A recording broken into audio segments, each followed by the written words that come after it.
Fala galera, aqui é o Renato de Sacada de Anestesia. Tô aqui para mais uma sacada das 365 que eu vou dar no ano de 2019. Tô aqui no Santiago do Chile, vou fazer uma maratona amanhã, 42 quilômetros. Independente de onde eu estiver, eu vou fazer um vídeo para vocês e hoje eu vou falar uma coisa bem interessante. Vocês já anestesiaram muito para anestesia na radiotervenção, para anestesia para trombectomia em AVCI, para acidente vascular encefálico, isquêmico, para AVC isquêmico, vamos dizer assim. Vocês fazem muita anestesia na radiotervenção? Então, é o seguinte, pessoal, esses pacientes são difíceis, né? Porque são pacientes com vítimas de AVC, né? AVC isquêmico, que precisam ser trombectomizados, né? Precisam de ser revascularizados. E a janela tem aumentado. Hoje em dia, até 6 horas, né, de janela melhora o prognóstico, comprovadamente. Mas, em alguns casos, até de 6 a 24 horas, em alguns casos, você consegue revascularizar esses pacientes. Principalmente aqueles pacientes que têm área de penumbra, né, que tem ainda tecido neurológico, né, sofrendo isquemia, mas que não infartou ainda. Esse tipo de pacientes, principalmente aqueles que têm vasos colaterais importantes, são pacientes aí candidatos a serem revascularizados em até 24 horas. Alguns casos até depois de 24 horas, mas aí já é off-label. Mas até 24 horas, existem alguns casos que podem ser revascularizados sim. Portanto, aumenta o número de pacientes, né, que podem ser submetidos a esse procedimento. Então, assim, daqui a pouco já tem aumentado bastante, né? Já tem chamado muitos anestesistas para fazer esse tipo de anestesia nessa situação. E como a janela está só aumentando, né, os candidatos estão cada vez ficando, né, em um número maior, a gente cada vez mais vai ser chamado para esse tipo de procedimento. E aí que vai uma pergunta: qual anestesia impacta mais no prognóstico do paciente? Qual anestesia é melhor? Você fazer uma sedação ou você fazer anestesia geral? O cirurgião, na maioria das vezes, prefere geral. Por quê? Porque ele quer um paciente imóvel e ele não está errado. O paciente imóvel, a imobilidade, confere aí melhor prognóstico. Por quê? Confere menos tempo de exame, menos contraste, maior taxa de sucesso na trombectomia, enfim, menos complicações, com certeza. Mas você consegue ter uma imobilidade na sedação. Mas qual sedação? A consciente, pessoal. Os trabalhos comparam sedação consciente com anestesia geral. Ninguém fala só sedação. Não existe fazer uma sedação nesse tipo de paciente se não for consciente. Então, portanto, para fazer sedação consciente para esse tipo de paciente, o paciente tem que estar entendendo onde ele está, o que está acontecendo. E não necessariamente isso acontece, né? Tem paciente que vai ter scores aí variados, né? Do NIS, né? Do NIHSS, que é o score de AVC. Então, se ou o Glasgow muito baixo, então se o paciente tiver, mesmo que seja uma afasia, mas for de entendimento, ou uma hemiplegia com rebaixamento do nível de consciência, enfim, esses pacientes não vão conseguir serem sedados conscientemente, porque eles não saberão onde estão, né? Então não vão ficar cooperativos, os pacientes precisam ficar cooperativos. Se você sedar muito, o que vai acontecer? Vai fazer queda de base de língua, vai desaturar, vai mexer quando não deve, né? Vai roncar e ficar tremendo a cabeça, então não dá. A sedação consciente tem que ser feita nesse caso, se o paciente entende o que está acontecendo, sabe onde está, né?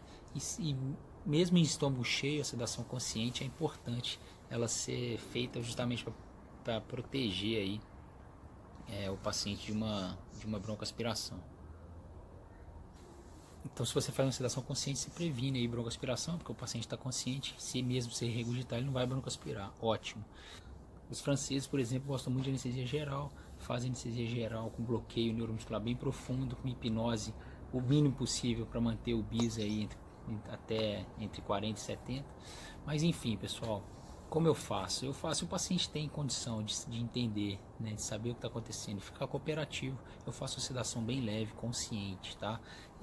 E se o paciente não tiver condições, eu faço anestesia geral, mas sempre preocupar em estubar esse paciente bem acordado por causa do estômago cheio, né? Se por acaso você puder fazer um point of care gástrico, bom também, porque se você está no ambiente da radiotervenção, tem radiologista lá, então tem ultrassom, você consegue fazer, até para você ficar mais tranquilo na sedação consciente.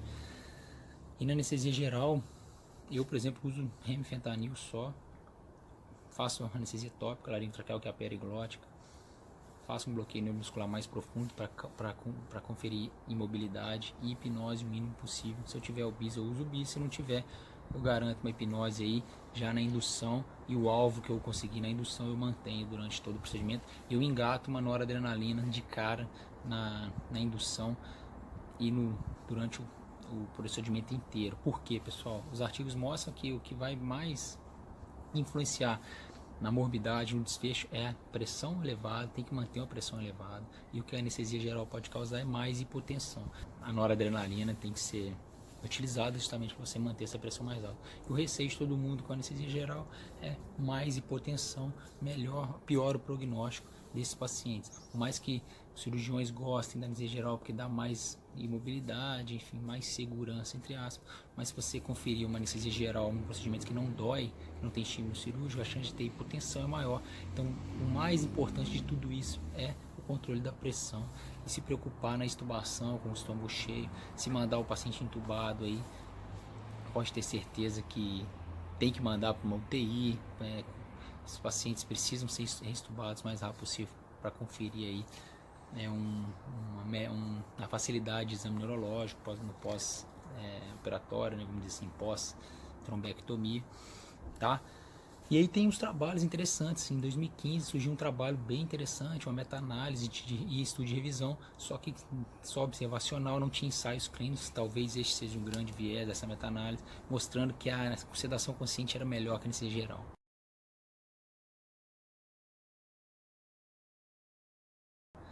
E foi estranho, né? Tinha outros viés também com relação assim, quem recebeu sedação foi pacientes que tinham um score de NIS maior, então mais graves, né? AVCs, desculpa, score de NIS menor, menos graves, AVCs mais brandos. E quem recebeu em geral tinha um AVC mais grave, então por isso teve esse fator de confundimento, mostrando que a sedação consciente era melhor.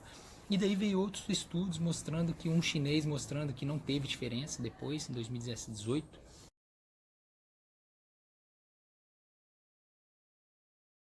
trial mostrando que não teve diferença, com dois grupos, mostrando dois grupos sobre sedação consciente e anestesia geral, né, equiparando aí as escalas, né, de NIS para poder não ter viés com relação a isso, mostrou que não houve diferença. Esse ano surgiu o Goliath,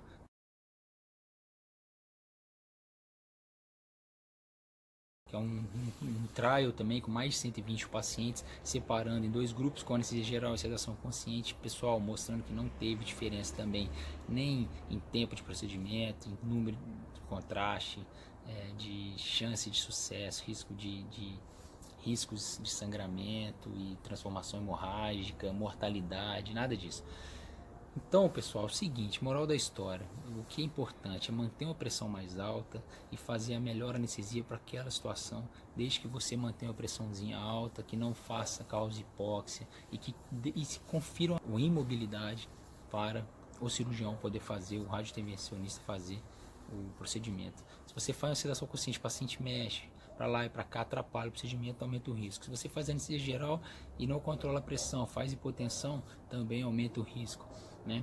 Então, pessoal, na verdade, não há diferença em termos de mortalidade, em termos de dificuldade de procedimento, em termos de pior desfecho.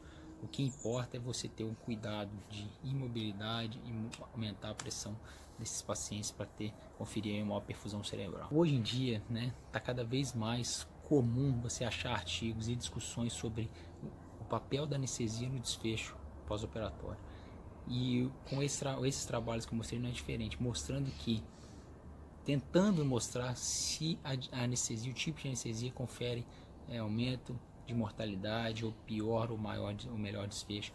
Então, pessoal, para vocês terem ideia de como essa discussão da anestesia está sendo cada vez mais ficando em voga, né?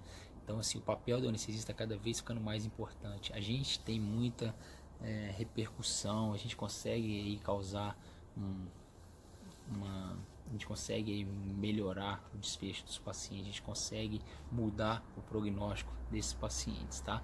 Nesse caso da radiointervenção na trombectomia, o tipo de anestesia não influencia, mas o tipo de anestesista vai influenciar bastante, pode ter certeza. Então é isso, galera. Se curtiu o vídeo, dê um like, tá? Assine o canal aí, se inscreva no canal para quem não se inscreveu, compartilhe, comente e venha comigo que amanhã tem mais vídeo para vocês nessa saga aí de 365 vídeos no ano de 2019. Então valeu, pessoal, um grande abraço, fique com Deus e até mais.